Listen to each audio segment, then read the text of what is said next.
know those guys, yeah. I know all these guys. All right, we got the sign. All right, welcome everyone to the Greater Avon Joint Work Session. We will start off with the pledge to the flag. Pledge allegiance To the flag of the United States of America and to the republic for which it stands, one nation, under God, indivisible, with liberty and justice for all. Okay, so I think what we'll do is kind of just go around and everybody can introduce themselves, kind of obviously your name and who you're here with. And we'll start with you. Ann. Ann Engelhardt, Avon School Board. Greg Dana, Avon School Board. Cindy Simmons, Avon School Board. Scott Wyndham, Superintendent, Avon Schools. Amanda Babinek, Washington Township Board Member. Steve Blacketer, Washington Township Board. Don Hodson, Washington Township Trustee. Shane Summers, Washington Township Board. Robert Pope, Avon Town Council. Aaron Ball, Avon Town Council. Steve Eisenbarth, Avon Town Council. Ryan Cannon, Avon Town Manager. Greg Zuzan, Avon Town Council. Trilby Barry Taman, Library Board. Steve Pearl, Avon Library Board. Laurel Setzer, Library Director. Awesome. We'll start off, so we have a guest, Mr. Brock Boucher. He's going to talk to us, give us kind of a property tax overview. I don't know, Dr. Wyndham, if you want to kind of introduce him. And Sure, glad to. Yeah. So at our last meeting, which was in April, thank you, one of the topics that had come up from this group was having some conversations just about some of the impact of property tax caps, assessed value growth in our community, and looking at someone in the community that could come in and just kind of speak to us as a collective group representing our various taxing entities. And we had mentioned Brock. Brock worked for Avon Schools for a period of time and then transitioned to Baker Tilly, which is a government finance firm, and they work with the school and with the library now and other entities as well. So Brock agreed to help us out, and he's here to speak with us, and welcome, Brock. Yeah, thank you. Can everyone hear me okay? I sit all day, so I need to move around a little bit. So that's why Jason let me have the mic. So good to see everyone. I think for the most part, I know the majority of those of you in the audience, but if you don't know, as Dr. Wyndham mentioned, my name is Brock Boucher. I live in Avon, and a little bit about me. I've grown up in the public sector via school, so I've served as Chief Financial Officer for 2 school districts in the state of Indiana for about 13 years, most recently for a 9-year period, 9-year stint with Avon Schools. For about 6 years now, worked for the firm, which was formerly Umball, now Baker Tilly. So our role is a little bit unique. Baker Tilly is the 9th largest CPA firm in the world, but I can't do your taxes. Please don't ask. We just serve schools, libraries on our team, but we also work with a number of other entities. And our primary and only role is to work with local government. So very in tune with what's being studied here, and appreciate the opportunity to be here. So 3 goals for this evening for my portion of the presentation. First things first, overview of property taxes. If you're like everyone else, you see that property tax bill, you get really, really frustrated every year by seeing it. You're thinking, I'm going to move somewhere where there's no property taxes at all. Well, good luck, because every state in the United States has property taxes, and Indiana, of course, being one of those. Then, once we talk about property taxes, overview at a high level, we're going to transition, look at the greater Avon area, and essentially what that means is Washington Township. So what are the unique characteristics of each of the individual taxing districts, and what that means to individual taxpayers? And since we're approximately in Washington Township 70% residential, we're going to look at some home value trends and comparisons from each of the taxing districts. Then we'll look at where trends have been over time for those taxing districts from 2012 to 2022, and look where the growth has been with a map of Avon, again, at a fairly high level. Let's start with overview of property taxes in the state of Indiana. Always good to start with a common set of terms, because I'm going to run through these really quickly and say them consistently for the presentation. So when we talk about a tax levy, that is the levy imposed for property owners. And the levy is established by this formula from the state of Indiana. So a tax levy, a property tax levy, equals the tax rate multiplied by the net assessed value divided by 100. Pretty straightforward. You're going to hear me say two terms that are interchangeable in the state of Indiana. If you're from outside Indiana, you may recall a circuit breaker term. If you're from one of 18 other states that have a circuit breaker or a tax cap, but it's a guarantee in the state of Indiana, now it's part of our Constitution, that limits the amount of property tax that property owners pay on an annual basis. It is fixed based upon the gross assessed value. And we'll talk about gross assessed value here in a moment, but it's fixed by 1% gross assessed value for residential property taxpayers, 2% for agricultural, long-term care, and rental property, and 3% for industrial and commercial. Third thing you'll hear me mention multiple times this evening is tax rate. And tax rate is based upon per $100 of assessed value. So essentially what that means, it's a percentage. So in the state of Indiana, the tax rate formula is your tax levy, divide by net AV, multiply 100. So you saw how the tax levy was derived, just a slight change in the formula mathematically. You're going to hear me say, and you're going to see in this presentation, a reference to GAV. That is your gross assessed value. In the state of Indiana, since 1999, our gross assessed value is based upon our annual market value. And we're going to talk here in just a moment about how your annual assessment is determined year by year. But when I mention gross assessed value, that is the assessor's estimate for what your property value is worth on an annual basis. Key point for this evening, gross assessed value is not your taxable value. Gross assessed value and the next term, net assessed value, are different. Gross assessed value is your market value. Net assessed value is your taxable value. So once your credits or deductions are applied from your gross assessed value, that equals your net assessed value. In the state of Indiana, the determination for how your gross assessed value starts then to equal out your net assessed value in 2023 is changing slightly for homeowners. And again, we'll walk through that here in a few examples. Lastly, you may hear me reference a maximum levy. That is a state of Indiana determined value based upon a 6-year non-farm income that limits operational funds increase year by year. So essentially, it's an Indiana statewide established inflationary measure for operation funds. In 2023, it's increasing by 5% based upon where we've seen incomes trend over the past 6 years. On an annual basis, per state code, this is locked out at no more than 6%. So if income values continue to trend up, and let's say on average for a 6-year period at 7%, all local units of government can raise it no more than 6% for the operational fund. So in the state of Indiana, the flow of how annual property taxes are determined is your gross assessed value, which everybody here now knows. That means your market value is established by the county assessor.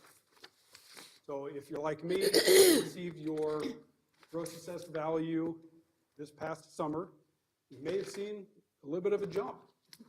And that's because it's reflective of what it is doing for a like value of your home.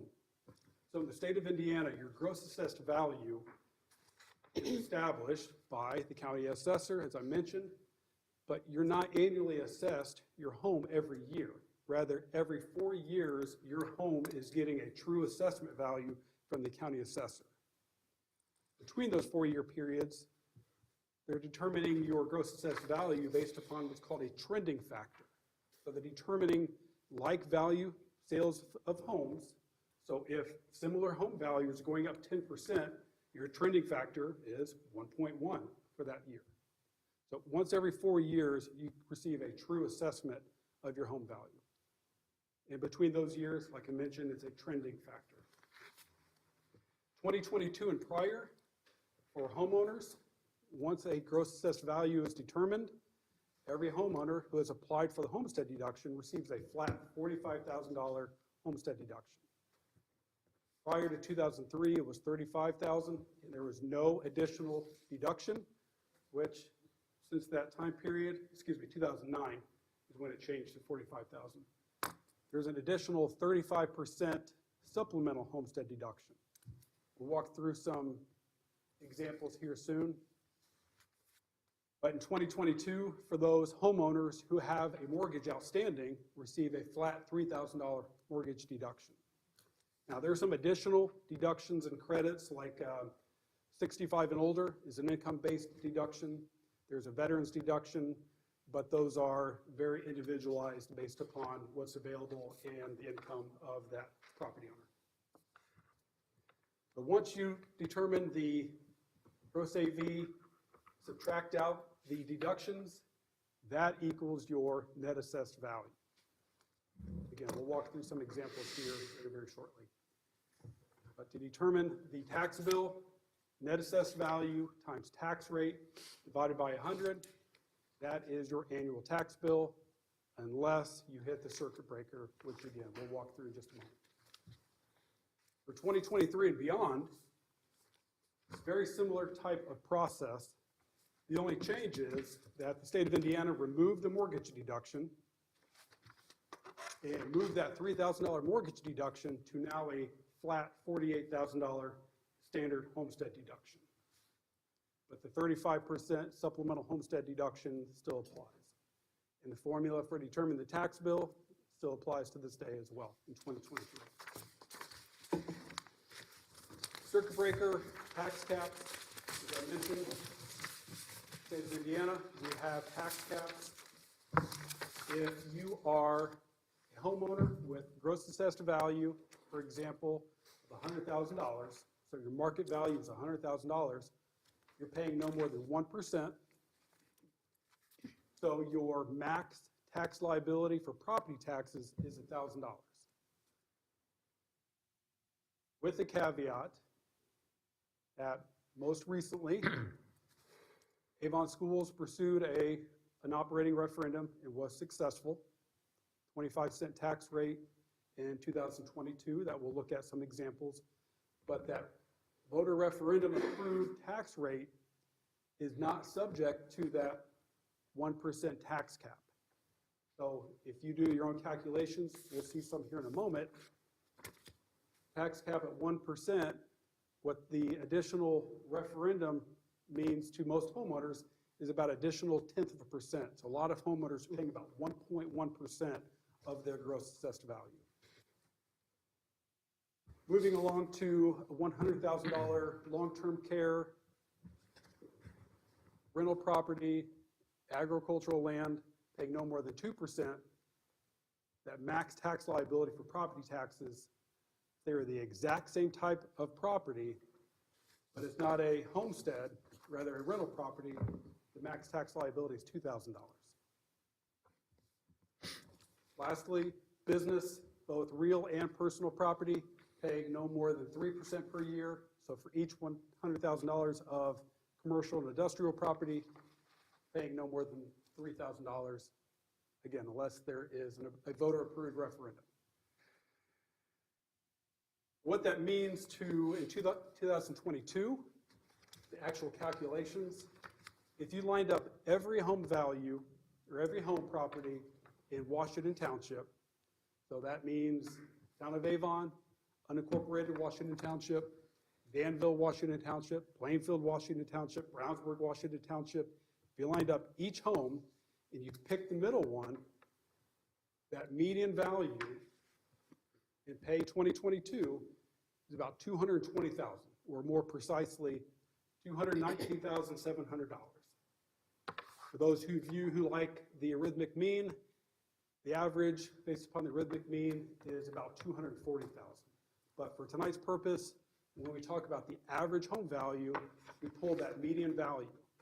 Now, this is 2022, and for those of you who received the letter, read the letter from the county auditor, home values in taxable property have gone up 13%. So that $220,000 will not apply toward next year's averages. But for tonight's purpose, we're going to focus all of our attention on that median value for 2022 of $219,700. Let's go through the calculation. So $219,700. So those of you who would like to pull out the calculator and want to double check me, please feel free. $219,700 minus $45,000 to get your initial taxable value. Multiply that difference by 0.35 to get that 35% supplemental homestead deduction. Then, assuming this average taxpayer has a mortgage deduction, or excuse me, has an outstanding mortgage, subtract off that $3,000. So that taxable value of that average taxpayer goes from a market value of about $220,000 to about $110,000. So the taxable portion is about half of what that market value is for Indiana purposes. We'll also mention that if you are going to the far right, looking at $750,000, once you can see footnote number 2, but once that value starts getting above $600,000, you start receiving a decrease in the amount of supplemental homestead deduction. So rather than 35%, for every dollar above $600,000, it's only 25%. So a way of lessening or increasing the burden for those homeowners who have higher value homes. Similarly, in 2023, that average home value, $219,700, now that flat $48,000 homestead deduction, multiply that difference by 0.35. Now you get a little bit higher taxable value, but pretty similar for that average home value based upon 2022. So still roughly about 50% taxable for that average taxpayer based upon the new process for determining net assessed value. So now that we're experts in property taxes and home values, net assessed values, so what does this all mean? What does this all mean for Greater Avon? Avon Schools works with a company that our team also does quite a bit of work with called Policy Analytics. They have access to this special database from the DLGF that has every individual parcel available in the state of Indiana. So they were able to overlay this map of what the map of Avon looks like for every taxing district. The red is Washington Township. Don't read anything into that red colors, just a color. The light blue here represents on the far west, Danville, Washington Township. Could also mention that depending upon where you live, you will not pay the exact same total tax rate as somebody who may live in a different part of Greater Avon. So what I mean by that is, I live in the unincorporated part of Washington Township, so I do not live within town borders. So the total tax rate I paid in 2022 is 2.5734. And that 2.5734 is what I'm paying to Washington Township, Avon Schools, Avon Library, and the county, in Hendricks County. And we'll look at those specific tax rates here on the next slide. Brownsburg, Washington Township is the highest total tax rate within Greater Avon, coming in at approximately $3.13. Danville, Washington Township, the light blue, $2 and approximately 79 cents. The green color, fluorescent green, Town of Avon, total tax rate of $2.91. And lastly, Plainfield, Washington Township, there in the orange, at just right at $3. You're probably wondering, well, how do you get different tax rates if I live in a neighborhood that's unincorporated, and the one right next to me is higher than the town of Avon. So here's a comparison, and I think that green color might be a little bit hard to distinguish here on the projector. However, let's start with the highest tax rate here, Brownsburg, Washington Township.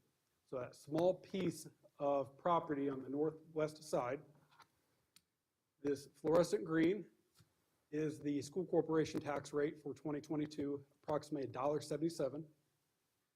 This small sliver here is Avon Library, right up about 4 cents.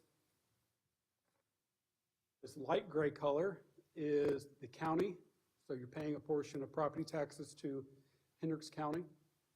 It is, oh gosh, around 34 cents, memory serves. The sliver for Brownsburg, Washington Township is for the township, small piece of tax rate. Then lastly, the town of Brownsburg tax rate, which pushes it above $3.13.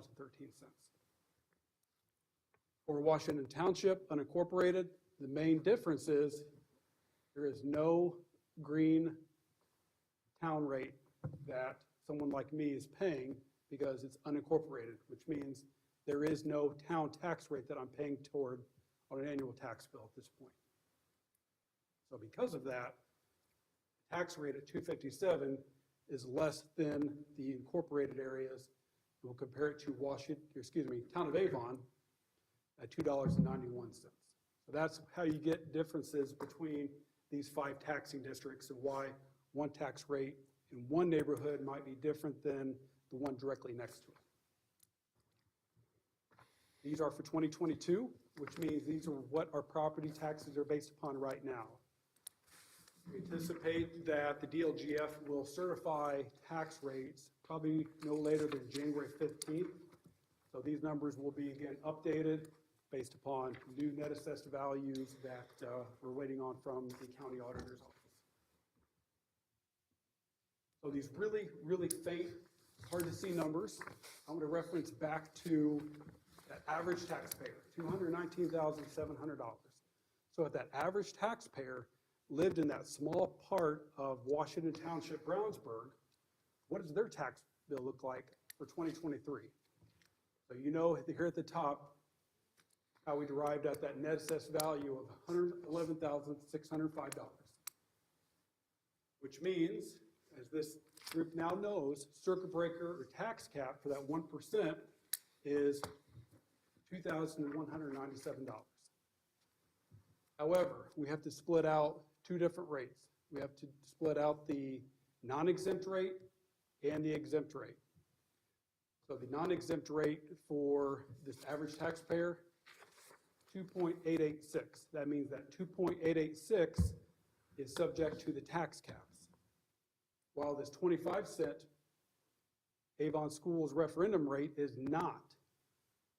So we have to go through a couple calculations. So based upon 111,605, again, those who like to check my math, multiply that 111,605 times 2.886, you get a gross non-exempt property tax bill of $3,221.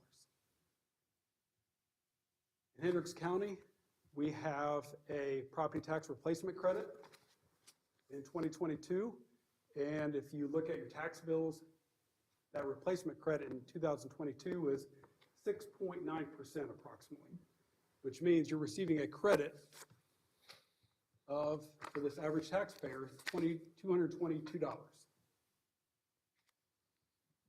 So this taxpayer is paying or receiving a credit. They're not having to pay $802 because $802 of their tax bill is greater than that $2,197. Now we figure what the operating referendum portion is. 25 cents times 111,605. That average taxpayer in Greater Avon is paying $279 toward the Avon Schools referendum. So their 2023 illustrative property tax bill, when you include gross bill minus property tax replacement credit minus circuit breaker plus operating referendum, $2,476 in 2023. Now, this is illustrative purposes only because I'm assuming tax rates are going to remain level in 2023, and I can only guarantee you that it won't happen. So for illustrative purposes, that average taxpayer is paying that amount, which would translate to 1.1% of their gross assessed value.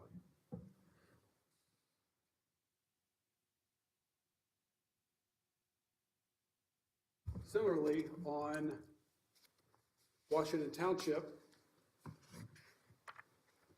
similar layout, and we actually derive at the exact same amount, and we'll discuss later why that is, but going through the same methodology, I'm not going to go through in much detail as I did the last slide, but $2,197 is the gross bill, 2.32 is the non-exempt rate, 25 cents is the exempt rate, gross bill, $2,593.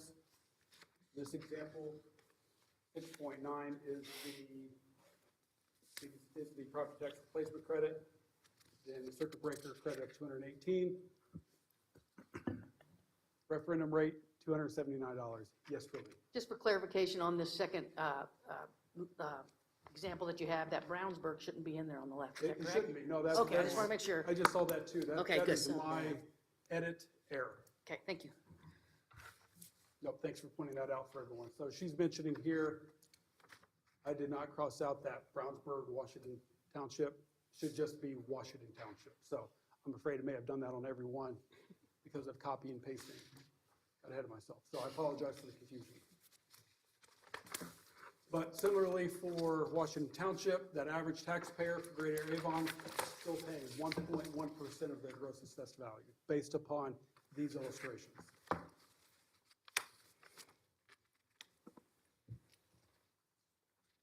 Same thing, exact same methodology for that average taxpayer in Danville, Washington Township.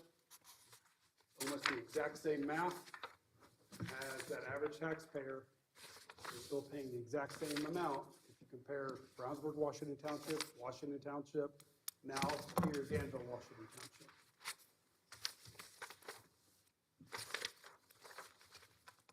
Town of Avon, even though slightly different tax rates, still that same factor comes out, $2,476.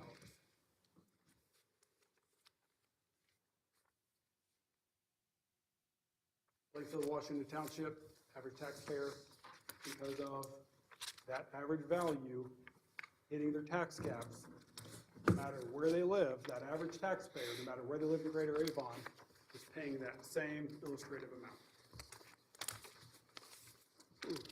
So now let's look a little more detail from district to district. So you heard me say that average taxpayer, no matter where they live, they're all paying that $2,476.01 on an annual basis. So no difference on median value. But you might be wondering, well, at what value in taxing district to taxing district do they start to hit their tax caps? So for Brownsburg, Washington Township, at the value of $112,300 is where they start hitting their tax cap.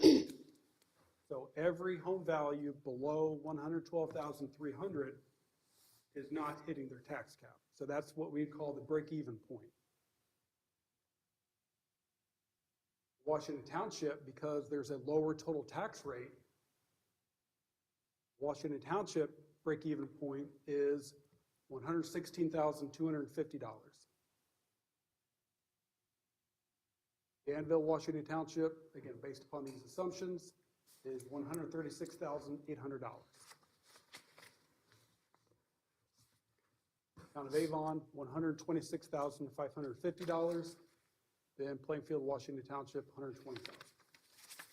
So think back to that average home value, $220,000. That signifies to us that majority of homeowners are receiving their tax cap, or hitting their tax cap. There's not a whole lot you can do unless you start approving home values at a really low level, that you just have to wait for AVs to trend up and grow out of the circuit breaker challenge or decrease your tax rates. But we know in this community that the majority of individual homeowners are hitting their tax caps based upon these assumptions. Those of you who can see colors much better than I can distinguish these, this is a high-level map of Greater Avon where growth has occurred throughout the community over the past 10 years. So the green is average growth from 0 to 3% every year. So Avon, not like a lot of our peers across the state, has been blessed with very nice growth over a 10-year period. Greater Avon, so the Greater Avon, entire Washington Township, has averaged over 9% growth per year. Really, really nice results compared to a lot of the rest of the state. The majority of our parcels of land have grown between 0 to 3% per year. However, we do have some pockets in the light blue that have grown on average from 3 to 5%. Some other pockets of blue here, darker blue with 5 to 10%. And you can see some parcels of property with greater than 10% increase. The red and orange are what we typically want to avoid with decreases in AV. Now, we'll say that typically over the past 10 years, generally speaking, agricultural land has decreased substantially. I think have, based upon projections from Dr. Larry DeBoer, an ag econ professor at Purdue, I think we've hit our bottom on agricultural land AV values. However, if you look at this map, you'll notice that a lot of the red and orange are because ag land has trended downwards over this 10-year time period. Additionally, personal property, because of depreciation, can also decrease in taxable value as well. That's really a company-by-company basis because there's not an audit from the state of Indiana on real property. It's essentially whatever the company calculates on depreciation for real property. For those of you wondering, well, what does this mean taxing district by taxing district? So here is a trend line for each of the 5 taxing districts. I know 2 of them are very hard to see just because the values are so low, comparatively speaking. Avon-Washington Township in 2022 is about $38 million total of assessed value. That's why when you compare it to over $1 billion, it really doesn't register on this Greater Avon trend map. But it's been growing significantly as Avon-Washington Township has grown on average 30% over this 10-year horizon. Washington Township, this green color, has trended down there for a couple of years, but has continued to trend up from 2012 to 2022. The average growth for Washington Township is over 3% per year. Danville, Washington Township, here in the gray, again, doesn't register because it's such a small portion of total AV, but because it started at 0 back in 2012, it's grown on average 1,875%. That's not the norm, it's just special for Danville, Washington Township. Town of Avon, assessed value, this is not including any TIF AV, so this is just net assessed value that's taxable by each of the taxing districts, or excuse me, taxing units in here, has increased on average 9.1% per year. Then lastly, Plainfield, Washington Township has grown on average 14.7%.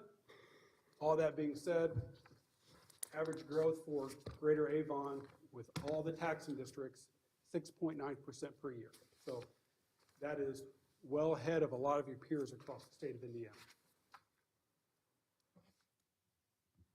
The main takeaway is there's been continued growth in Greater Avon to a greater extent than the rest of the state of Indiana. that, I welcome questions and comments.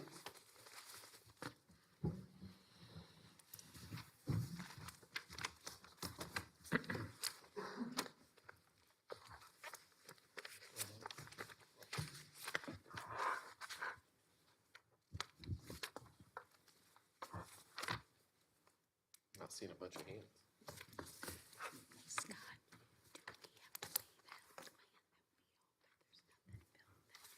Okay. Thank you. Appreciate that. Anybody have any questions? Last call. Okay. All right. Sure. So, Baker Tilly does a lot of this work across the state of Indiana. Do you have a correlate community that would have several school districts and an incorporated part of the town and unincorporated part? Do you have any other clients or people that you do this work for that would correlate with this? And if so, how does this trend toward that other community? In terms of AV, Yeah, just the effect of maybe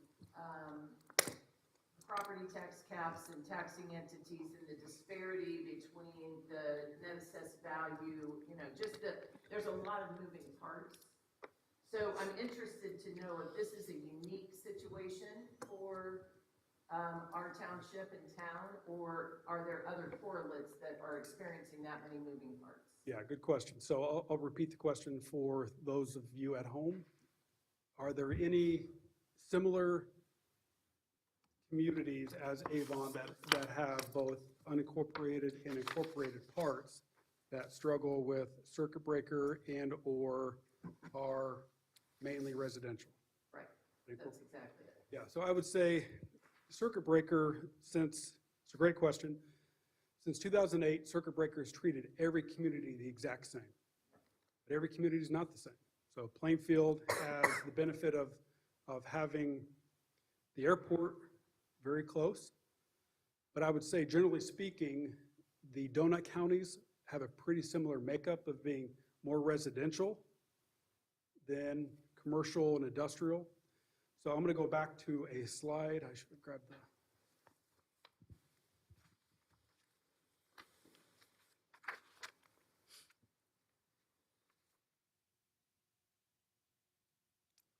So going back to this slide here that summarizes circuit breaker and how it works. The greater amount of AV you have, the greater your tax cap is going to be with the higher tax rates.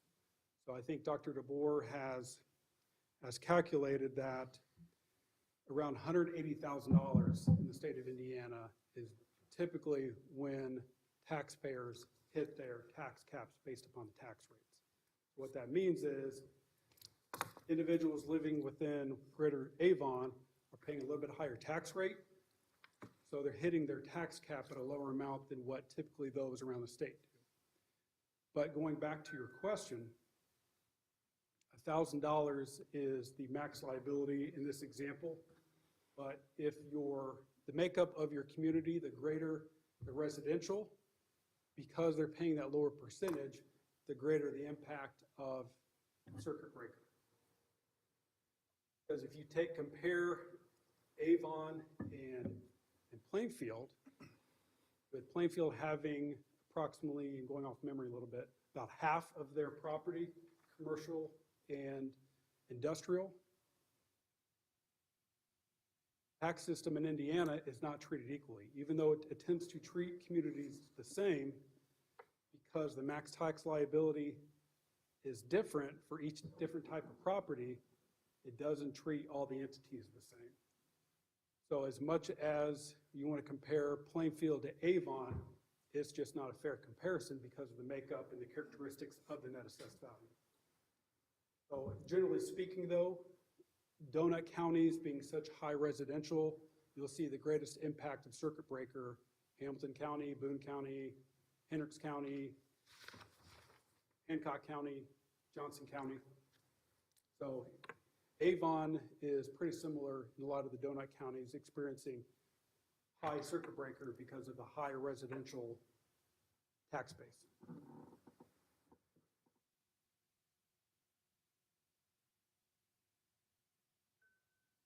So when you compare the, so you have Washington Township Unincorporated, and when you compare it to like Brownsburg and then Plainfield and Danville, and I don't know that I'm gonna formulate this very well, so you may have to help me.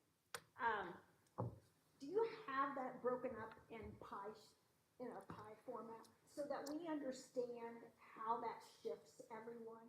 Because we're all affected by whatever the tax rates are.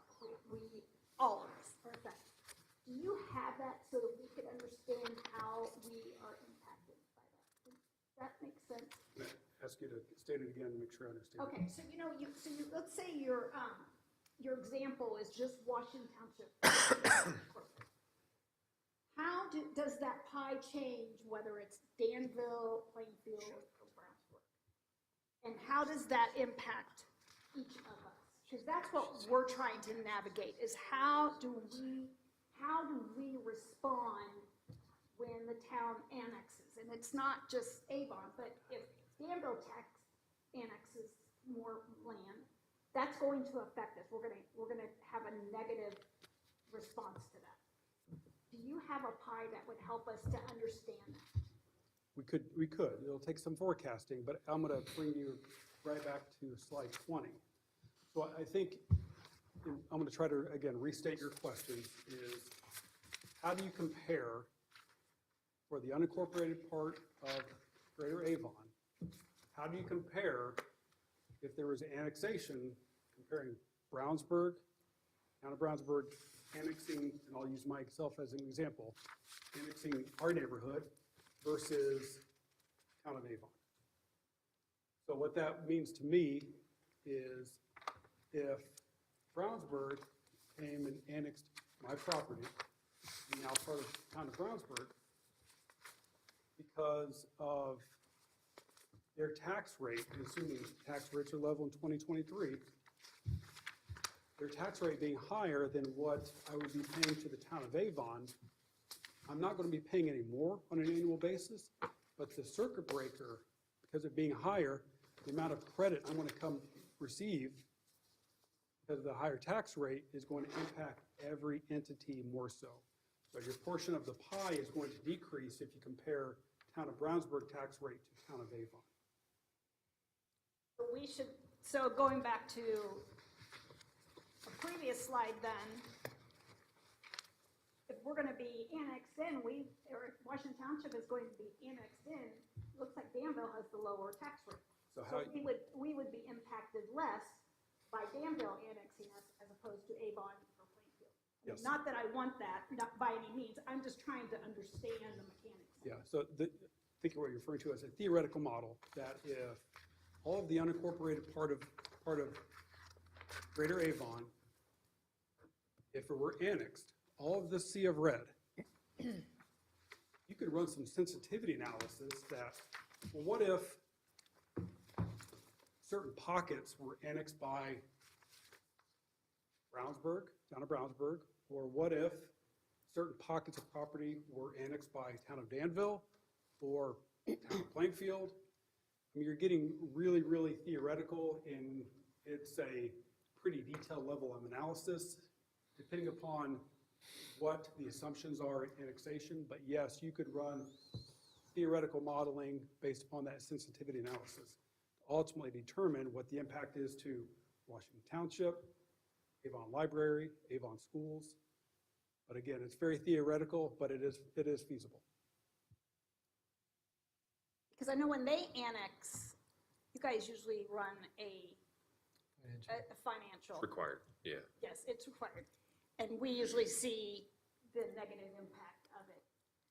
I mean, we see benefits of having our folks in Avon, but we definitely see that negativity. So, all right, thank you. Question?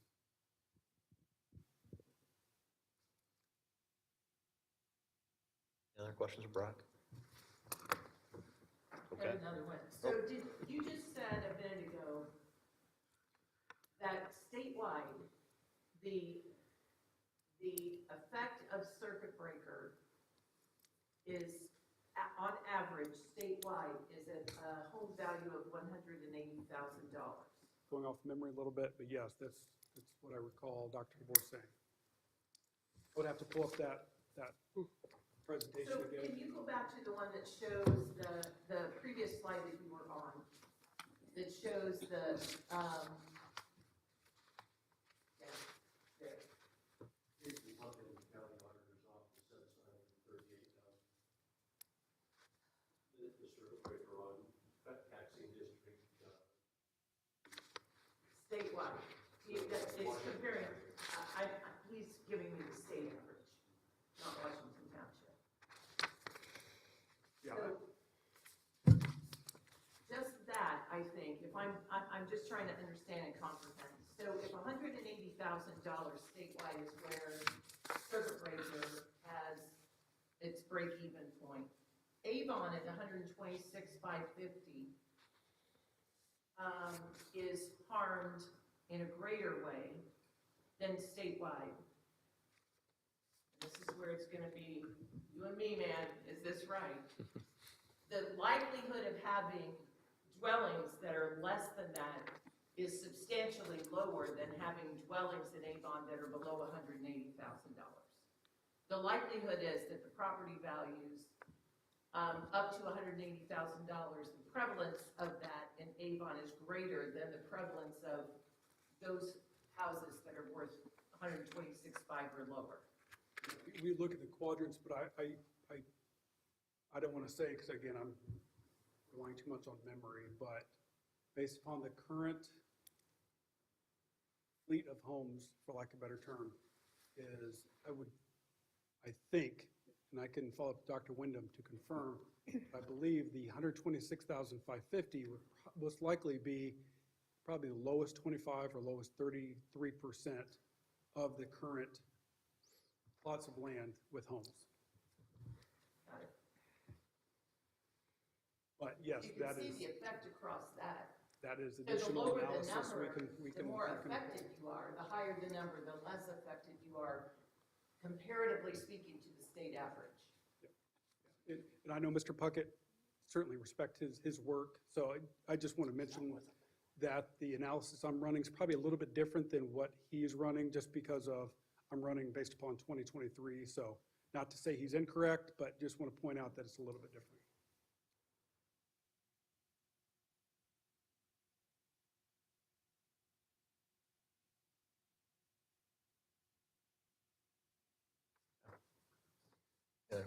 Last call for questions.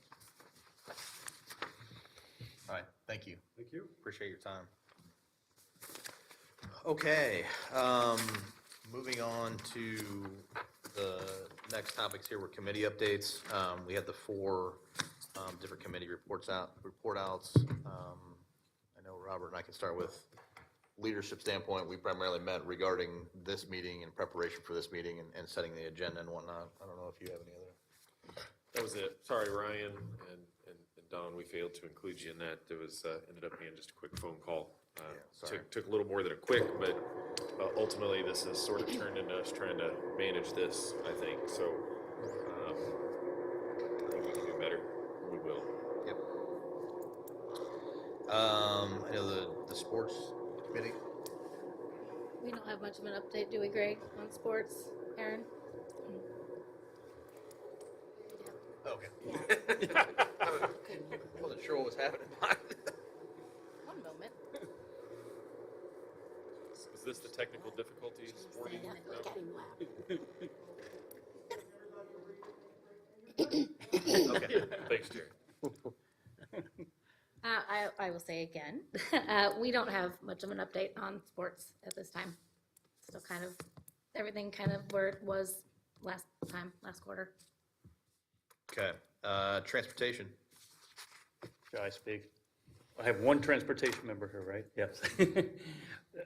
Really, we don't have any real super updates. I'll just say that we did have, trying to see about bus transportation with Plainfield and about that, but that didn't get any traction.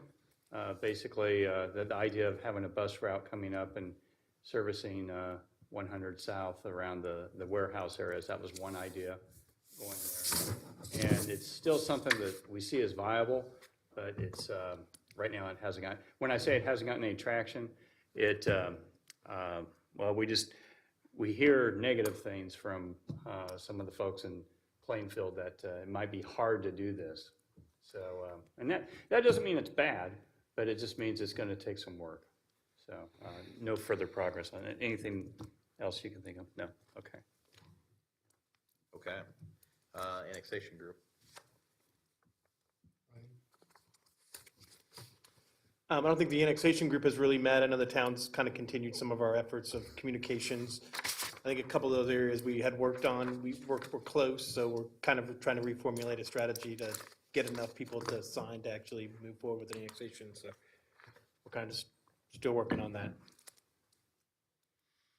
Okay, so that's the updates. Yes, sir. I wanted to add in something. So this is open invitation, if you will. I feel like, as you're seeing, there's not been a lot of update. Are there any resources or anything else that we can do to help to make sure we're carrying these items forward? It was about a year ago, our first one of these. Remind me when, it was about a year ago when we first really started, kind of came up with these needs. I don't want them to falter. I want to make sure we're pushing them forward. So nothing needed today, but let's make sure if there's any resources, if there's any help, I can speak for the town. In this case, we're willing to help. We're willing to make sure we push this forward. So reach out. Don't hesitate. Don't let these falter. It's on us too. I'm not trying to throw blame elsewhere. Just don't hesitate to communicate. That's all. Thanks, Shane. Okay, yeah. So the next topic we had up was and Robert and I briefly talked about, I know there's other discussions that occur with regards to, obviously both town and township have parks. And what opportunities are there for some level of, I put on there merger, that may be an inappropriate term, but collaboration, we can say consolidation, whatever words you want to say that'll offend somebody, I'm sure. But what is that and what does that look like? So I don't know if you want to speak to what discussions we had, or we could.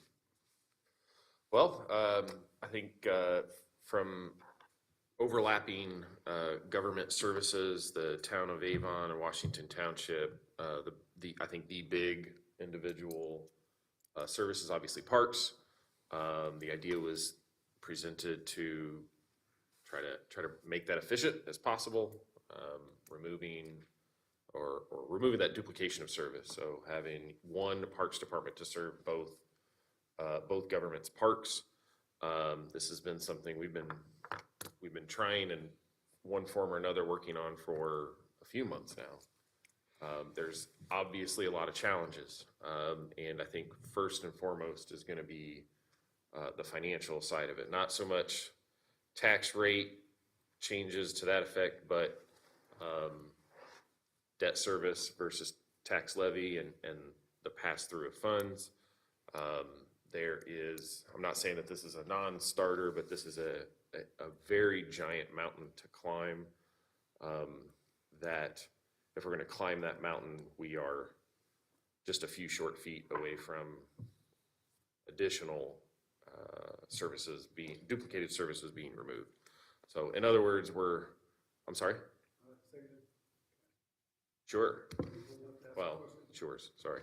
Yeah. Okay? Oh, absolutely.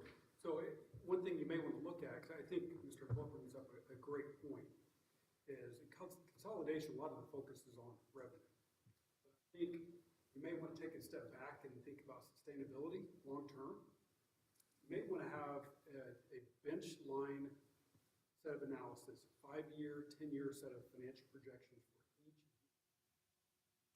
The question of, well, if we were to consolidate, can we continue to provide our mission and vision to the community based upon these set of assumptions that were to occur during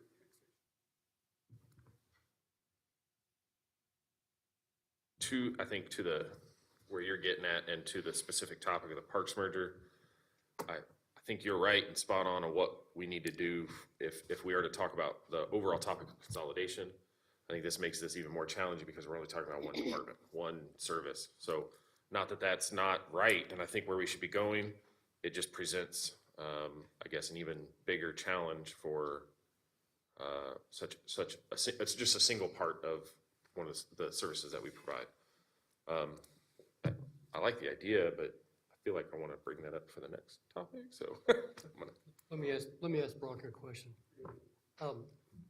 Carmel Clay Parks is actually a park district, isn't it? So my understanding is with Carmel Clay, and I did a little bit of research, but I'm not a lawyer.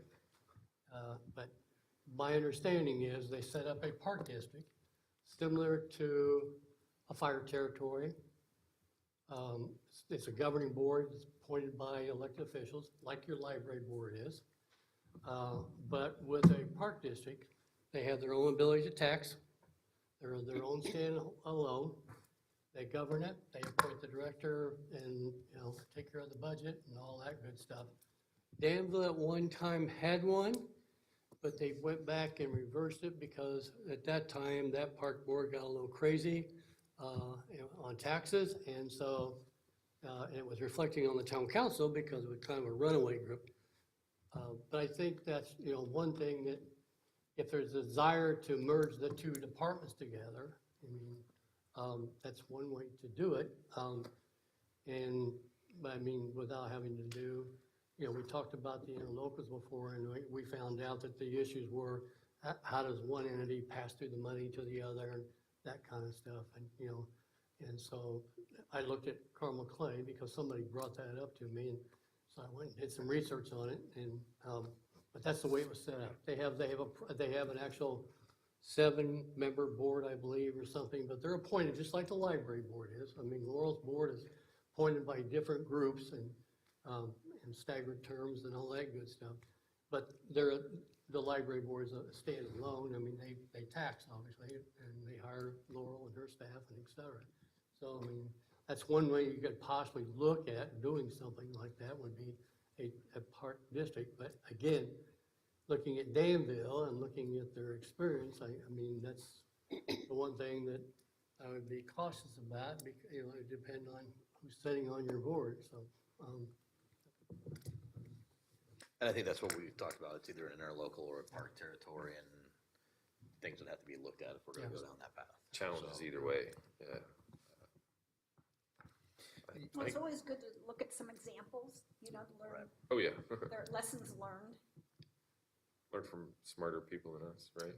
Hopefully. Obviously, Carmel Clay has been, their park district's been around for a long time, I believe, so obviously they didn't have a runaway board that made the city look bad. So, maybe just look at, what's their history and what was their success and what kind of checks and balances they put in there. I feel like this is something that perhaps we should work more offline.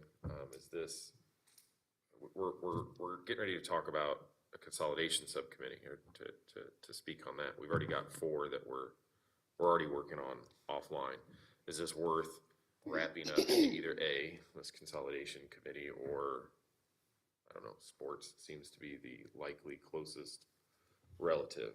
I feel like there is value in us continuing working together on this in particular, but I also don't want us to lose sight of the bigger picture at the same time. Kind of looking at you there, Shane. This is speaking as one person. I think looking at it as a piece of, if we move towards a creation of a consolidation committee, because I don't see the parks merger moving, because we're going to continue to have the same conversation about consolidation. I'm just being honest. I think that tends to be an overdriving focus of many right now. And I think it clouds the judgment of other decisions. Does that make sense?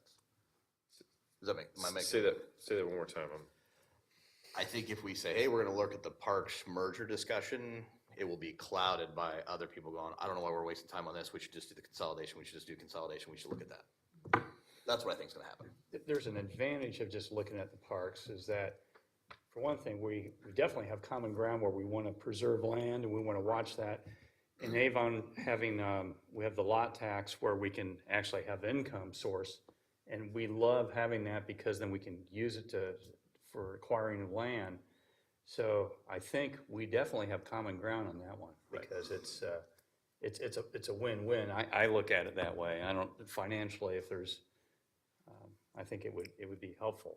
You're referring to the recreation impact fee? Recreation and impact fee is what we have, and that makes it just a great thing to move forward. And protection of the land is just so important to all of us. Right. You know, because we just don't want to keep having land go to subdivisions, you know, and we have to have protected land. So I guess for those here in the audience and those watching the live stream, Robert brought up a presentation was made, you know, to potentially merge or acquire the Parks Department. Can you say who made that presentation and who is wanting to acquire the Parks Department? Does that question make sense? I was just like, can I speak up? Yeah. Sure. I think to Amanda's point, maybe where this discussion all came from, and it was actually, again, I don't feel like there's anything to hide, but the town had a vacancy in our park director position. So it's actually my fault that this is probably on your agenda, because I reached out to Laura and kind of had a discussion with Laura about this. And I think that's kind of how it then elevated, was that Laura and I had this discussion. But the discussion that Laura and I had was about what was in the best interest of the community, and that is, why do we have two park departments? The most important thing about a parks department is it provides quality of life. So when we have two parks departments that are competing, not only are we competing against each other, but we're competing against other communities. So again, I think Laura's and my discussion revolved around, hey, we could create this really amazing parks department if we put them both together and we have a parks department that can work. And so that's kind of where this discussion came from. I think what I quickly found out was, in my discussions with our attorneys and with our financial advisors, that there was no mechanism to do that unless the town or the township became a pass-through of money, which I don't think either of us are probably interested in doing. But there is a mechanism, and I think we all get stuck talking about consolidation, but that's not really what the statute is. The statute is a reorganization statute. So I think, to Shane's point, we all get stuck that if we're going to talk about reorganization, that it has to be consolidation. Consolidation may be this extreme level of reorganization, but there could be a lower level of reorganization too, that's just the parks departments, or whatever it may be. There may be something in between as well. So, and that's what I think we found out is, even if we want to have this discussion of merging the two departments, it still requires us to go through that reorganization process. That would be the means that either a parks district is created, or that the town would absorb, or whatever, however structure we decide to do, that you could actually merge those two departments. So again, I think it was a business discussion that Laura and I had about what was in the best interest of the community. And then So I had that totally- conversation with Robert, and that's kind of how it accelerated. But I totally agreed with that when it came up in, I don't know, March, April, whenever you guys had a change in department structure and stuff like that. And at that time, it seemed more as a hard no, if you will. Certainly that softened, and yeah, when the discussion occurred, I agree with you. How do we make the best parks system for the greater Avon area? And if that's truly the focus, I think that's great. And how do we do that? And there's got to be ways to do it. If Carmel Clay did it, clearly they found a way to do it. And if we just go, well, we can't because it's going to be a little hard, or we have to put a little work into it, then that's unfortunate on our part. So I think that's why it's on here. Don't feel bad. Hey, it's your fault. There's no fault. Sorry. There's no fault. I think it actually is a good discussion that generated out of opportunity, and we should have discussion like that. Let me ask you one question, Brock, going back to this. I'm not pushing this park district. I'm just asking. The town has the ability to do the park impact fee. Recreation impact fee, yes. And the food and beverage. Yes. Obviously, the food and beverage is a creation of the legislature for a unit, and it's by unit type, my understanding is, unless it's changed.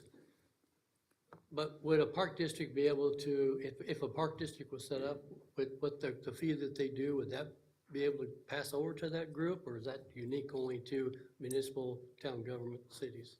Yeah, candidly, I have not worked on a lot Okay. of park districts myself, but happy to follow up with Dr. Wyndham and research that. Okay. I didn't mean to put you on the spot. I didn't know if you worked with anybody or knew through your discussions with some of your Don't give coworkers. you the wrong answer. Okay. So obviously, we're not gonna fix or answer all these questions here today. How'd we show up? Well, I know, sorry. But next steps, do we want to continue to look into this? What does that entail? Parks, I say, yeah. But I'm one. Okay. My general default is it's always best for us to work together, whereas we all serve the exact same people. There's no difference. There are residents, whether they're in town, unincorporated, Avon schools, Washington Township Library, doesn't matter. They're the same people. They live here. They're all the community. So us working together is just benefiting them. I am absolutely all for us continuing these conversations that we can work together. Let's just make sure we do them in the right fashion, that we can actually see some progress, some movement forward. I don't want us to just meet once a quarter to try to push this forward, because it'll be a decade before we make any changes. So what would we want as our goal to come back to this next quarter? I think that's part of the reason why the other ones haven't really driven a whole lot of direction. We don't come back with goals. We don't have a goal in place. It's a good question. It ain't just me up here. Candace? Well, feasibility is what we're kind of talking about here. I would agree. So feasibility study, or, just kind of starting to look at the Carmel Clay example and see what we can learn from that. See if it's plausible to move forward. Understanding some of us have certain financial obligations on one side, but we just need to look for the benefit of what would be good. I could see so many good things coming from it, so I'd love to give the effort on it, so yeah.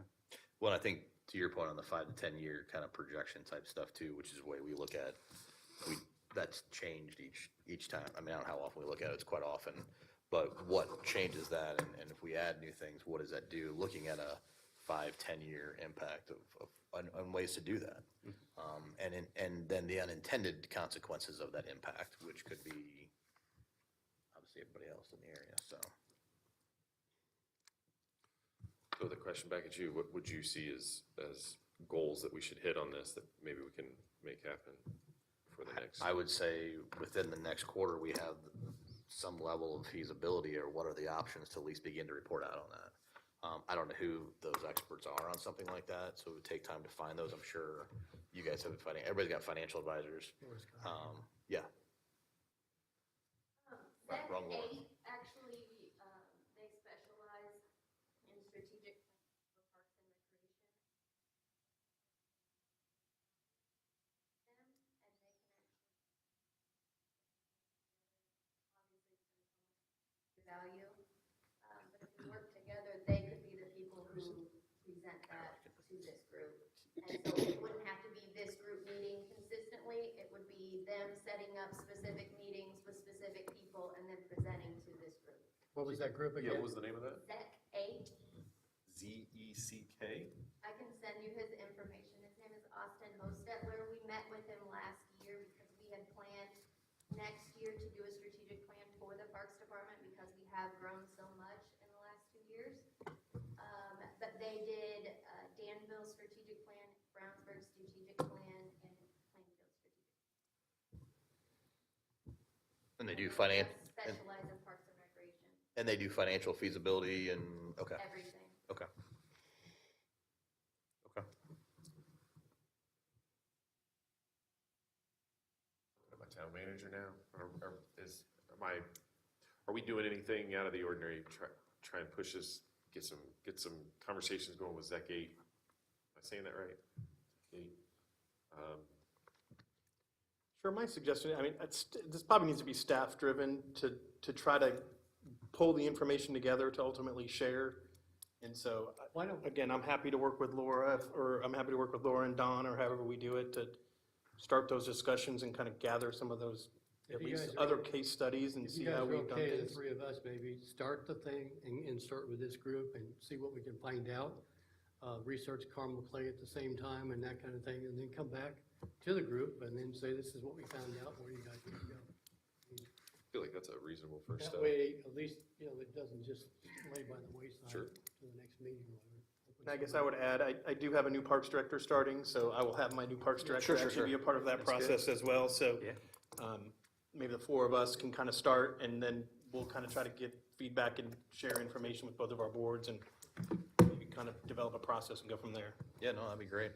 Is that okay See with any everybody? other arguments? So I guess my question is, I apologize, I have a little cold. Are we keeping the parks completely separate from our creation of consolidation committee discussions? Or are we looking at it, if we do look at a consolidation, is it everyone together, including the parks? Or are we still wanting to keep parks separate? Or figure out which is the better option? I think it's good to not have a poison pill, I mean, maybe it is good to keep it separate for now, but look at it later, just so we don't make a contingent on, which, in other words, we won't get anything done if we do that, so.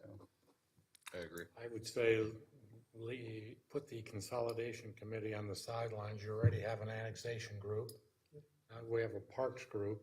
We've already taken out two components of that consolidation process. So let's work through those angles and see where we end up.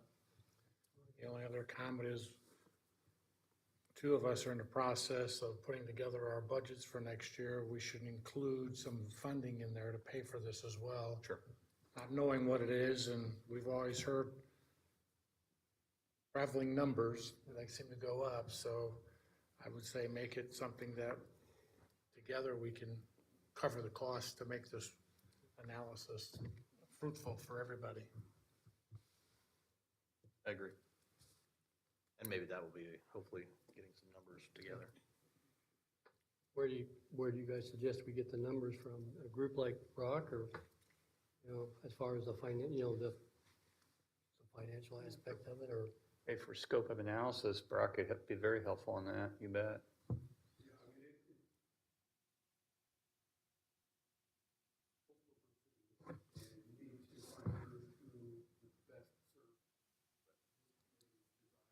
Right. Whether that's asking multiple groups. Issues and bring them in and.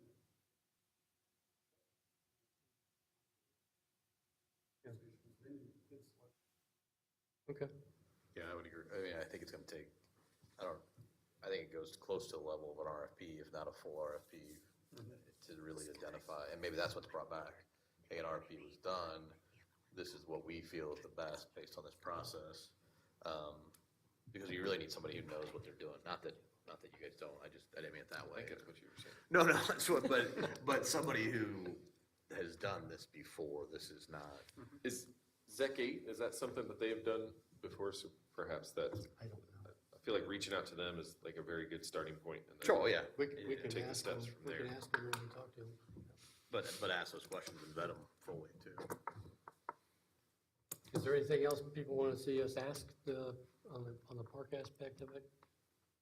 Or to start out with, so that Ryan and I and the two parks directors know, what you're looking for, besides just some ideas?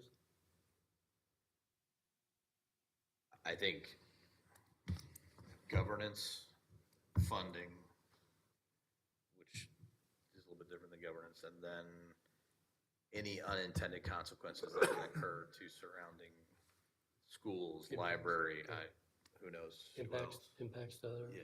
other, That's just my three, I don't. okay. I guess I'll still add that I wouldn't take, again, we're calling it consolidation, but I wouldn't take reorganization off the table as a potential option solely for the consolidation of the parks departments. That's an option as well. So again, they don't have to be mutually exclusive of each other. It could be both. Consolidation or reorganization could just be the parks departments. Doesn't have to be all functions of the township.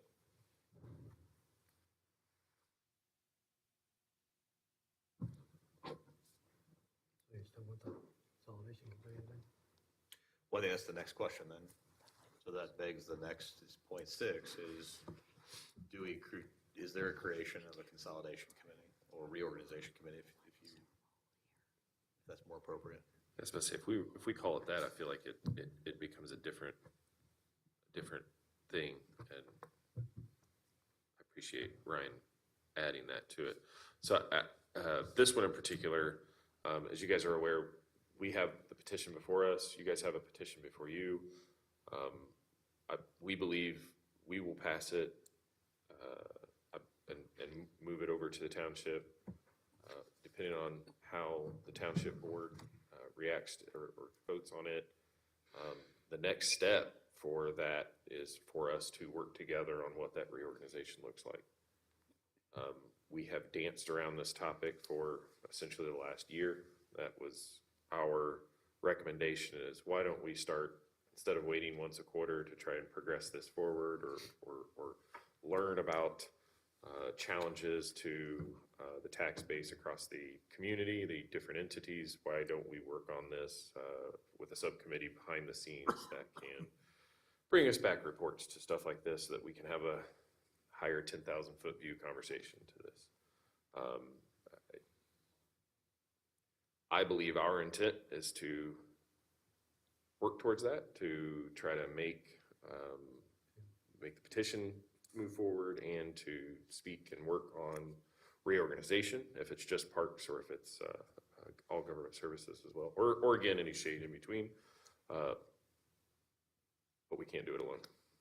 So the Modernization Act, unless it's changed, originally when it was set up, each entity, each legislative body appointed 3 members of, to a committee.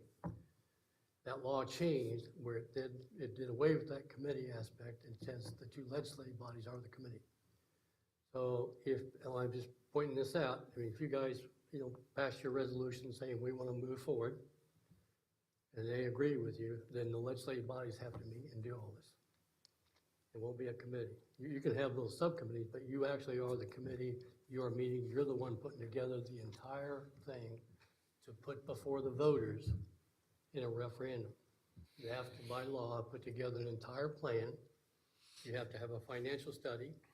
You have to analyze all the different aspects and what's the new entity going to be. Is it going to be a city or is it going to be a town? How is the governance going to be set up? How is public works going to be set up? Is it going to encompass all the residents of the services, all those different questions? And then at that point, that's the plan. And then you individually have 2 hearings each, and then you pass or you don't pass the final product. Then you put the question is just very simple. It's like the referendum the school did, but the question is on the ballot, do you approve the 2 entities forming the plan? And it forces people to go look at the plan because it doesn't go through, when you get the ballot, on the ballot, it's not going to give the entire plan. It's just going to ask that question.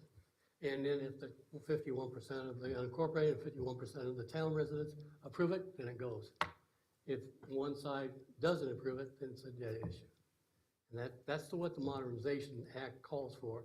It used to have where you had a committee, and that's what we did back in 2012. Each side appointed 3 members, and that committee, Tom and I worked with that committee. There were subcommittees. I mean, Brock was part of the budget, the finance aspect of it. He's on that subcommittee. But the law changed during our time when we were doing that, and it stripped that away, and it forced the legislative bodies to be the actual committee. I can go back and have our lawyer look, I'll look and see if it's changed since then. But back in 2012, the law changed. It said the 2 legislative bodies are the committee. Correct me if I'm wrong, but even a subcommittee couldn't do anything without those 2 legislative bodies approving it and their official business meetings. But you're going to have to go back and review everything and approve it, and that's where it kind of fell through before because one side would. Sure. So, I mean, even on these other committees, there's nothing that the Youth Sports Committee or Transportation Committee could do without getting approval from these individual boards. I'm talking about the Modernization Act. I'm talking about consolidation. Modernization, what that is taking 2 entities and merging them together. It's modeled, and it's set up by law. It's dictated. Does the law specifically state that we can't create these subcommittees to help do You that can, heavy yeah, lifting you can for have us? subcommittees, but you, the legislative bodies are now the committee that puts together the actual plan. Once we say go. Yeah. Sure. Once it's agreed that we know, okay. And correct me if I'm wrong, that's the passage of this petition. So once we create that petition, we're creating this. Yeah, you're creating. Committee. Your committee, you're creating the actual, you're taking the steps saying, we're going forward to study it, put it together, put a plan together. And if they agree with you, then that's what the law then kicks in and says, okay, legislative bodies, you're the committee. You can have subcommittees, you can have meetings with other groups, et cetera, but you're the ones responsible. You're not gonna appoint a committee made up of 3 people and 3 people to do all the work and come back with a plan, and then you guys, approve it. So you could decide to say you want to reorganize and have both legislative bodies decide that they want to look at putting in front of the voters, creating a park district, right? You could do that once at that point, and if something else came down the road, which nobody wants to do, the poison pill, you could actually use that as a guideline in doing something different. You could do it again later. You don't have to, it's not all just throw it all at once and be done. You can actually organize yourselves to do such a thing. Exactly, and that's to my point of the parks, is it's a reorganization statute. The goal is to create efficient government that's in the best interest of our residents. So whether that's for the Parks Department or the whole township or whatever in between, that's the whole purpose of the statute. It doesn't have to be solely focused on the township entirely goes away. It can be somewhere in between. And ultimately, if the goal is to provide the best, most efficient government, I think that's probably everyone's goal in this room, right? But I think that's what we need to do is, we need to answer the question why, right? And I think by forming a subcommittee, I know I've talked to a lot of you about this, by forming a subcommittee and starting to do some research and starting to educate all of us on the question of why do we consolidate? Do we consolidate? Do we only do the parks? I think we need to start answering that question. It's getting people like Brock in the room, people who have been part of the history, and starting to educate us all on why we didn't do it in 2012, what has been the obstacles since then, and what can we do now to start to answer those questions and educate ourselves and make sure the school corporation doesn't take a big hit, make sure the library doesn't take a big hit, and do what's best for the community. So if I'm understanding correctly, you all are signing a resolution or voting on a resolution to move the process into reorganization. Then it puts it back in our court to say, yes, we agree with that, whether we know what the numbers are or details are or the why question. Am I correct? That we want to answer all those questions. Yes, that's. But if both entities say we want to move to reorganization, it sounds like we move. Isn't the petition, aren't you just saying you're wanting to study it? Correct. That's what you're saying. That is my understanding. We want to start to study it. Yeah, exactly. Yeah, so really, the vote, and that's why it's a little misleading to the public, and I think we've at least tried to get this out there that, so you have to do the public hearing, so our town council's doing their public hearing at the August 11th meeting, and then they're gonna consider a resolution. Now, that resolution looks like they're approving consolidation. That's not really what it's doing. It's approving moving forward with the study committee to study the reorganization. And then if that study committee comes up with some recommendation, both boards have to vote on it and say, we like this. And even if that happens, then it still goes to a referendum. And so it's going to be a long process. It's not, and through that process of the study, you may determine some things don't make sense. And you may determine other things do make sense. And so if you're not willing to at least study that and look at it, we'll probably never know, I guess is my point. I guess my big question is, because I saw your resolution, and on there, not do anything, I understood that. Go forward for the study thing, or doing a subpart. I think but it's all under the same statute, and that's why I think, I agree. again, we're getting confused because the statute is reorganization. I think what you guys need to do, I mean, it's up to you, you need to do either or. You need to, just do the whole thing. I mean, maybe the whole thing, the group just comes back and says, we're just going to do parks only. I'm saying if you say parks, then that's all will be studied. You understand what I'm saying? Correct. Yeah, again, I don't, Because the resolution. they've not voted on that I yet, know, but Again, my recommendation to my council will be that they study everything. And again, it is in the best interest of our community to see if we can create a more efficient, better government for our residents. And if that comes out through the reorganization, that's great. And now maybe we'll find some of those things it's not better and it's not more efficient, and we're gonna say, we're not touching that. But unless we study it, we'll never know. So to be clear, that's the guiding principle and the why. Exactly, and I agree with Amanda. Well, they- We don't know what the why is, but I that hope that all process of will us drive the agree on that. why That's my- to that's justify why I the asked end. the question, is that we all Yes. agree on that. 'Cause I don't know Flesh if out that's- that why. That's what we're gonna do. Maybe. I mean, I still think the why is for a more efficient, more effective, Representative. yeah. I think that has to be the reason. It can't be any other initiatives. And it can't have a negative, our stance, I'll say I can't speak for everybody. It can't have a negative impact on the library, and it can't have a negative impact on the schools.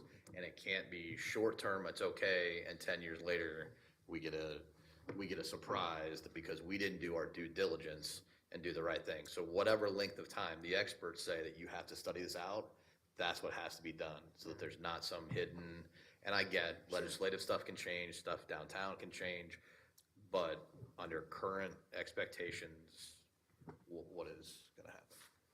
I don't think you've got any arguments from us, and I'd really like to reiterate kind of what Ryan said about Amanda's talks. We've got to prioritize to make sure and in fact, that's why our library and school boards are here, is to make sure that you guys are part of that pie as well. So while this does involve the two governments of this community, you guys are just as drastically impacted and are as important parts. So agreed, we have to make sure while we're walking through this process, we're finding the solutions that don't screw the pooch, don't mess that up. So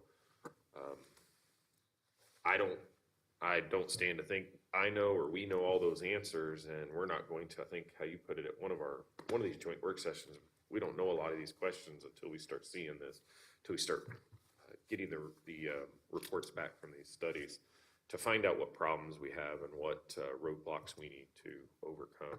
With, I think, those few priorities in mind, there's a lot of smart people in this room. I can't believe we won't find solutions that will, again, make a more efficient, better representative government for all of us. Library folks, thoughts, concerns? Like I said, just don't forget about us. No, You can make us better if you want to. We're all about you. Of course. I mean, that's 100%. I can't speak for the town, but we don't want any unintended consequences. Our biggest concern is going to be financial. Absolutely. Oh, I get, yeah. Brock, in your handout here, is there a pie chart that can go with this that shows how much the county gets, how much the library gets, how much the school gets, how much the town gets, and how much Washington Township in that example, but probably more importantly, the Brownsburg, Washington Township, the Danville, Washington Township, and the Plainfield, Washington Township? As it exists today, how much do they get? Is anybody being left out? It doesn't look like it when they're all paying the school referendum, correct? I want to make sure I understand the question. So if you compare taxing district to taxing district within Greater Avon, as you look at the tax cap impact, the percentage or breakdown of revenue, does it differentiate between taxing districts? Is that what you're asking? Because at the end of the day, as we just said, nobody wants to be shortchanged. So as you take this illustration, I guess the pie chart may be another step further that shows who gets what. And then you could go and say, okay, now what if, and you indicated earlier, Brownsburg annexed in your subdivision, or Brownsburg annexes in anything up here that's pink. What's the impact of that annexation to those 5 entities again? Yeah, so that's why I think sustainability study is so critical. And again, I'm going to be bold enough, just to give you my thoughts, you're welcome to take them or leave them, is if you look at each of your individual governmental units, next 5, 10 years, what are the financial needs? Not just based upon what your programs and services are now, but what do you need the next 5, 10 years There's going to be growth in Avon, more than likely. So what are the needs of the citizenry over the next 5-10 years? Based upon the agreed upon assumptions, we talk about growth or we talk about aging population. What are the needs? And not just focus on from a revenue perspective, but expenditure perspective of, are our costs going to go up because our population's aging? What are we doing to get a younger population? So again, just looking at long-term, but going back to your main question is more than likely Avon Schools is going to look at it as right now, our circuit breaker impact is about 11% as you look at our gross levy.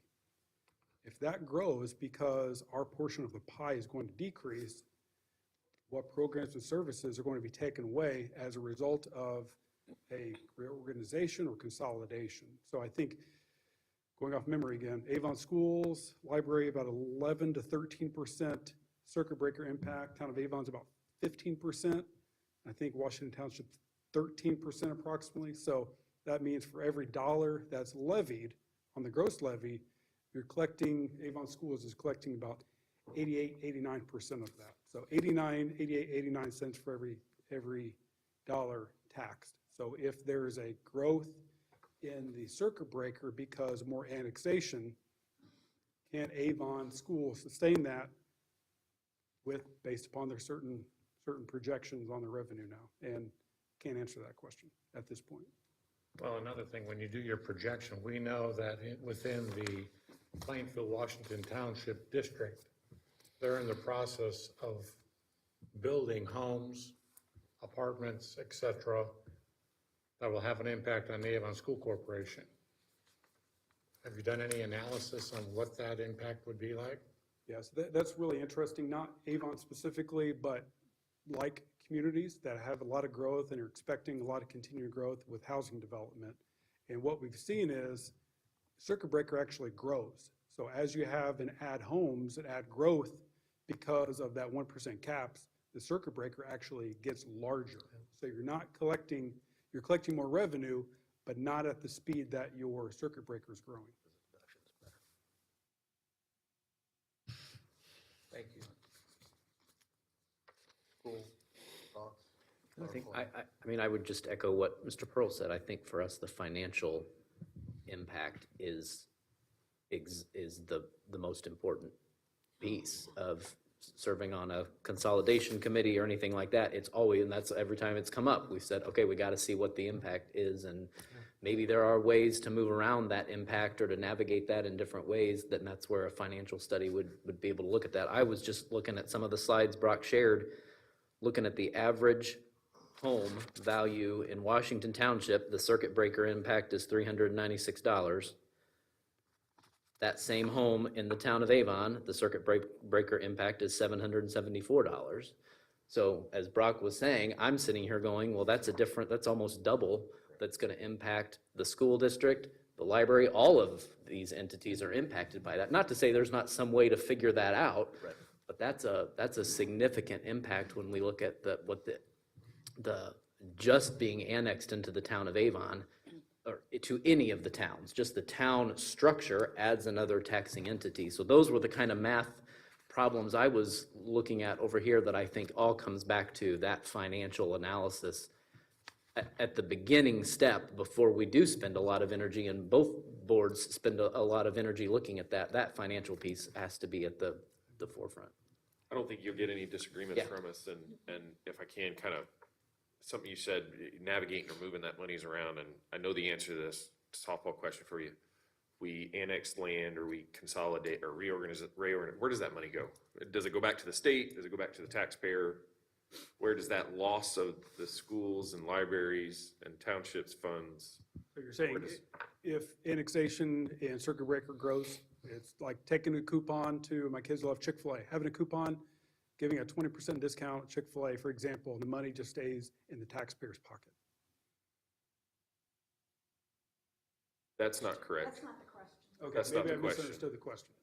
Well, it's partially correct. If we annex or consolidate the remaining areas of unincorporated Washington Township, there's a hit to the schools, there's a hit to the library, there's a hit to the township if it's annexation, not consolidation.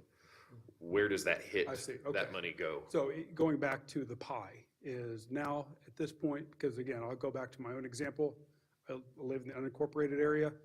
My tax rate, none of my tax rate goes to a town. So that means you're just adding somebody else to grab part of that pie.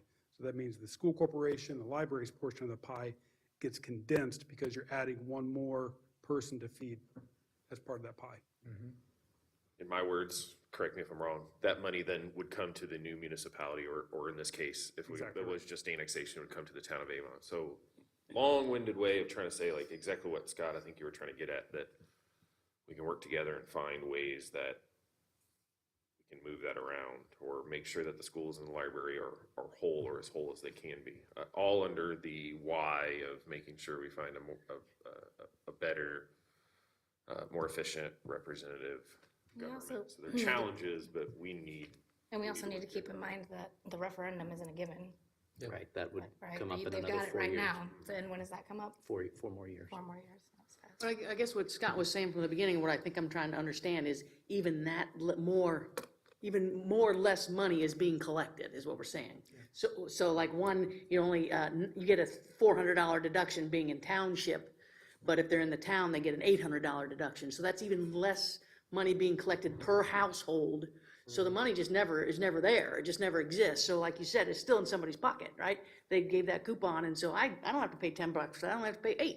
And so then the school and all the entities get less money just in general. And I think that's also what makes it really challenging to explain this to taxpayers. You know, you all serving on governmental bodies know the intricacies of budgeting and all those kinds of things and tax caps. For a taxpayer, this decision doesn't really impact them financially because, like Brock said, no matter what, they're probably at the tax cap. So they're not going to pay any more or any less. So I think going back to the why is really important, because if this moves forward, you're going to have to convince people it's not a monetary decision, it's a why decision. But the impact, rather than being on the taxpayer, is on the taxing entities. That's where the impact And what, sits. how does that affect the services? Right, so then what, yeah. Brock I want to ask a question too. Not only the tax cap impact the property taxes, but with property taxes flows the lit money. And so let's use the school, for example, if they're losing money, they're gonna lose lit money with that too. Yeah, It it's based flows. upon a formula. I don't recall the exact formula off the top of my head, but it's based upon pre-debt from 2014 and based upon the overall tax rate currently. But yes, it would be, if you're bringing another taxing entity in the unincorporated area, there's going to be a hit on.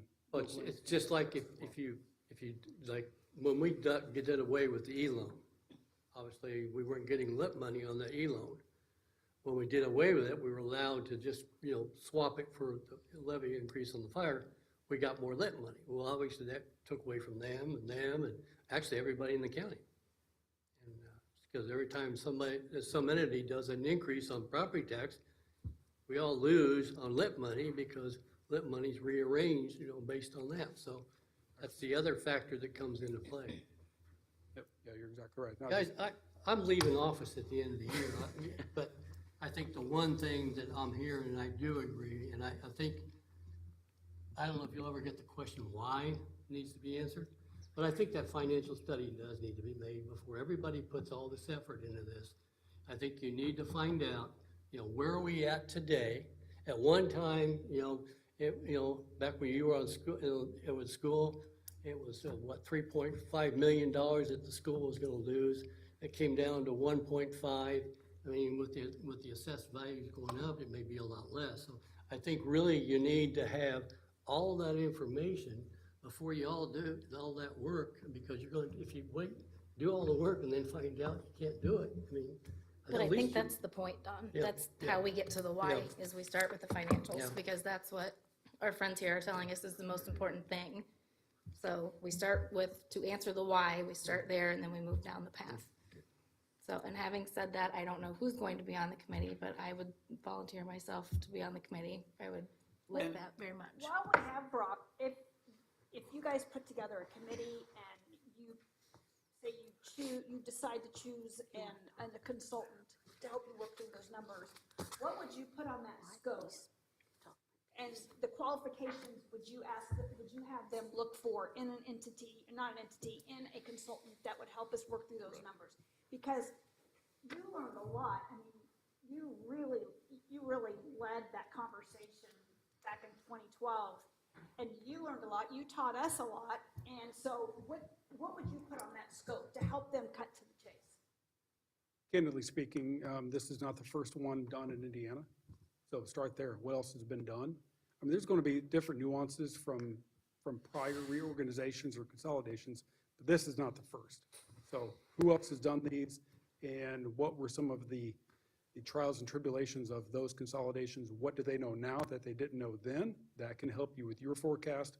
So I would ask your peers from township or town level who have reorganized or consolidated, who have done those financial analyses. But I think one thing to learn is, what do you need first as individual governmental units before, because again, I'm going to be bold enough to say, as I look at it, just from a taxpayer standpoint, I can see some value of being incorporated, but what is that ultimately going to mean to me as the taxpayer? Going back to Amanda's point of the why. That's great. I know my taxes won't be impacted, but service-wise, what am I going to be receiving now that I wouldn't be currently from either a county organization or something to help me bring value to the taxes that I would be paying? That's why, again, reflecting upon what the needs are now versus then what the new needs would be financially with either a reorganization or a consolidation. Be quiet from now on, I promise. And to be clear, I want to underscore 2 points made. Brock made the point that you have to think about the financial situation of the community 10, 15 years out. Greg made the point about Plainfield building more residential units in our school district.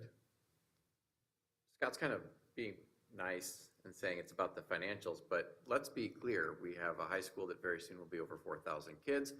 We have, in our own areas, not just the Plainfield areas, huge amounts of new developments and kids coming to our schools. So, and we have a referendum that has to come up in 2026 and pass. So there's a lot of long-term pressures on the school system, and that, in my opinion, is pretty important to the community.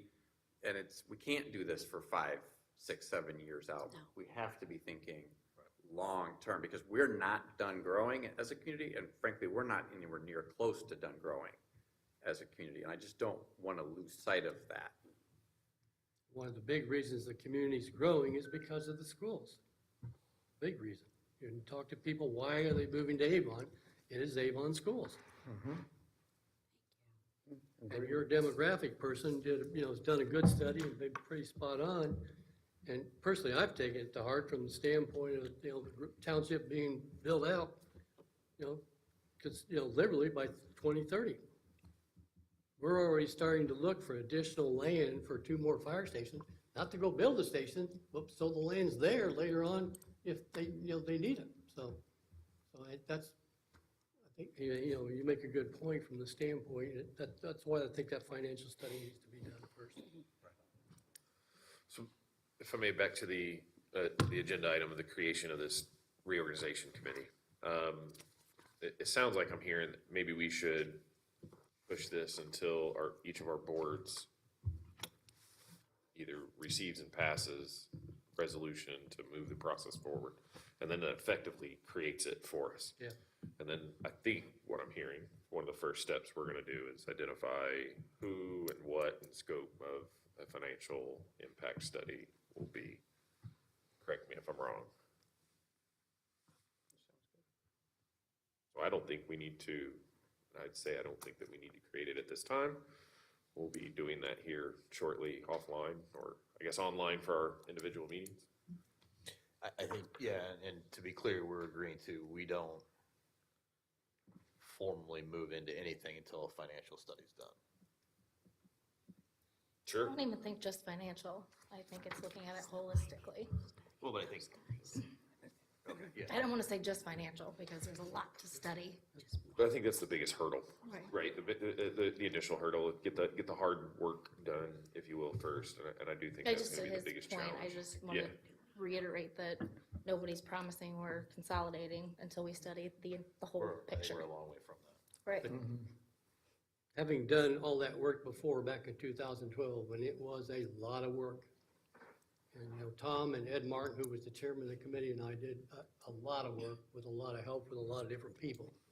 And I'm telling you, get that financial study done sooner than later, so you know whether it's worth it or not, because it is a lot of work. But I think like Brooks, things have changed. It's 10 years after, not related to the band. But financial planning, growth, all those things, legislative changes have changed. So even though we were part of that 10 years ago, maybe the scope and all that is all changed as well. Tax So diversification. don't let it inhibit what we're trying to do.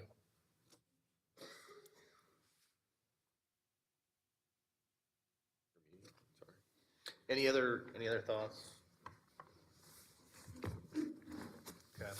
Those are all the topics we have. I don't have anything else. World peace. World peace.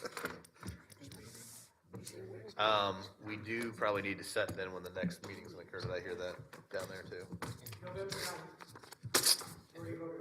Oh, Oh, that's right. Thank you, chairing? Chair. oh yeah, who's sharing the next one? You're welcome back here. It's a good venue. Yeah, I like This is, yes. Thank you to the schools. Yeah, thank Are you. you guys okay to host it? Glad to host. Absolutely. Yes. That's why it's here. Yeah. And as we decided, discussed last time, we kind of rotated around who's parliamentarian of this, if you will. We held it chairman, sure. We held it last time, townships, this time. School or library board, I feel like you guys are the ones to, see a show of hands, who wants to take over, who wants to take the next one? Don't jump into it all at once. Just setting the agenda and chairing the meeting. We take it, Robert. I was about to say, I feel like it's more of a township thing. We ought to drive it. So if you guys as long as you guys know are that okay the with intention of that was to make sure that both boards are feeling included. We want to make sure this isn't just us and, oh yeah, by the way, we'll talk to you guys later. That's Since not at all. Laurel's not in here, I volunteer her. I'll second that. Now you'll get. Hey, we've got, it's on our website if you want to reserve a room. There seems to be a no vote from the hallway. They don't count. They got a big table. We do not mind, if we want to just flip it back and forth with this, but again, I wanted to make sure, I want to make sure, we want to make, yes, this is this extension is to the library and school board as well, so, if we're okay hosting it here, and if everyone's okay, the town will take over for the next one as well, so we'll just swap back and forth, okay? Swap away. Anything for, well, sorry, man. Looks like looks like we can adjourn officially. Thank you. Thank you, everyone. Thank you. Let's, finger